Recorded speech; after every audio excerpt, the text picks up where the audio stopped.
दोस्तों, आज की कहानी का शीर्षक निरपेक्ष प्रेम। कहानी सुनने से पहले चैनल को सब्सक्राइब कर लें और बेल आइकन को दबा दें।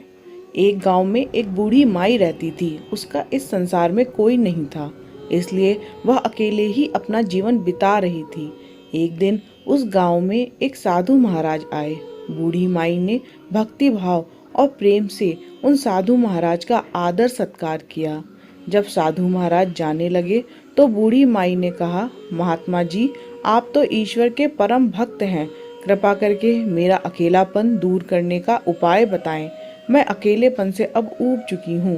साधु महाराज ने मुस्कुराते हुए अपनी झोली से बाल गोपाल की एक मूर्ति निकाली और बूढ़ी माई को देते हुए बोले, माई, यह लो, यह आपका बालक है। इसका अपने बच्चे की तरह पूर्ण लालन पालन करती रहना। बूढ़ी माई आनंद से झूम उठी। वह बड़े लाड प्यार से कान्हा जी का लालन पालन करने लगी। कान्हा जी के आने से माई का सारा अकेलापन दूर हो गया था। उसका पूरा दिन कान्हा जी की सेवा में बीतने लगा। एक दिन गांव के कुछ शरारती बच्चों ने देखा कि माई एक मूर्ति को अपने बच्चे की तरह लाड प्यार कर रही है। नटखट बच्चों ने माई का उपहास उड़ाया और बोले, माई, जंगल से एक भेड़िया गांव में घुस आया है जो छोटे बच्चे को उठाकर ले जाता है और मारकर खा जाता है। तुम अपने लाल का ध्यान रखना, कहीं भेड़िया इसे उठाकर ना ले जाए। बूढ़ी माँ ने अपनी बाल गोपाल को उसी समय कुटिया में विराजमान किया और स्वयं लाठी लेके दरवाजे पर पहरा देने बैठ गई। अपने लाल को भेड़िए से बचाने के लिए बूढ़ी माई भूखी प्यासी दरवाजे पर पहरा देती रही। पहरा देते देते एक दिन बीता, फिर दूसरे दिन, फिर तीसरा, चौथा और पांचवा दिन बीत गया। बूढ़ी माई 5 दिन और 5 रातें लगातार बगैर पलके झपकाए अपने बाल गोपाल की भेड़िए से रक्षा करने के लिए पहरा देती रही। उस भोली भाली माई का यह भाव देखकर भगवान श्री कृष्ण का हृदय प्रेम से भर गया। अब उन्हें माई का प्रेम प्रत्यक्ष रूप से पाने की इच्छा हुई। भगवान जी ने बहुत ही सुंदर रूप धारण किया और वस्त्र आभूषण से सुसज्जित होकर माई के पास आए। भगवान जी की आहट पाकर माई डर गई। उसे लगा कि दुष्ट भेड़िया उसके लाल को उठाने आ गया है। माई ने लाठी उठाई और भेड़िए को भगाने के लिए उठ खड़ी हुई।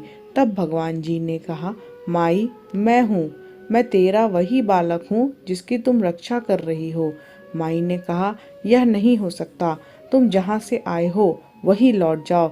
मैं तुम्हें अपनी कुटिया में घुसने नहीं दूंगी। मेरे लाल के समान इस संसार में कोई दूसरा हो ही नहीं सकता। भगवान जी माई का यह भाव और एक निष्ठता देखकर और अधिक प्रसन्न हो गए।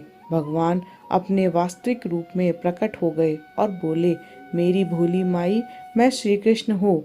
मैं तुम्हारी भक्ति से बहुत प्रसन्न हूँ।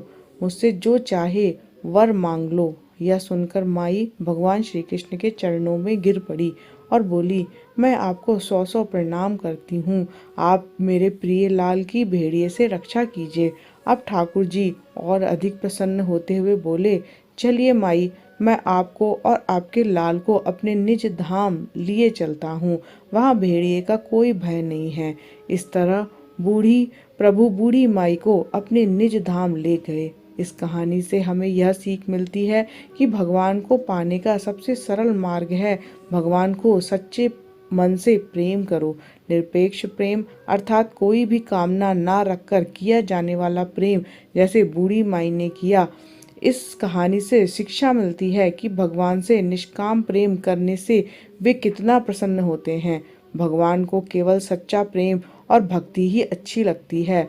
भगवान से बूढ़ी माई जैसा सच्चा प्रेम करने से साक्षात भगवान मिल जाते हैं। अगर आपको ये कहानी पसंद आई है तो प्लीज़ शेयर करें, लाइक करें और चैनल को सब्सक्राइब करें। धन्यवाद।